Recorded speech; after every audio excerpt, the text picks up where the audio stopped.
Mare, halika, mare. Ah, bakit pare? Meron ka nga palang dumating na mga parcel. Ito, dami oh.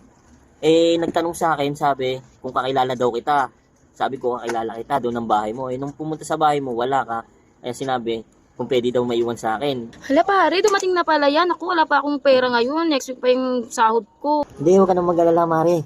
Binayaran ko ng lahat. Naku pare, nabunuhan mo. Wala pa naman akong pangbayad sa'yo ngayon. Wala talaga akong kapera-pera ngayon pare. Hindi, mare. Huwag ka mag-alala. Binayaran ko na. Ha? Hindi utang yun ha. Bigay ko na sa iyo yun ha. Sige, mare. Sitaga mo lang lagi ha.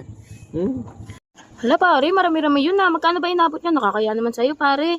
Malit na bagay lang yan, mare. Hintay mo ka dyan sa labas ha. Ilalabas ko yung parcel mo. Ay pare, dumating pala silang lahat. Magkano inabot nito? 3.5 lang lahat yan, mare. O sige pare ah. Salamat pare. Thank you pare.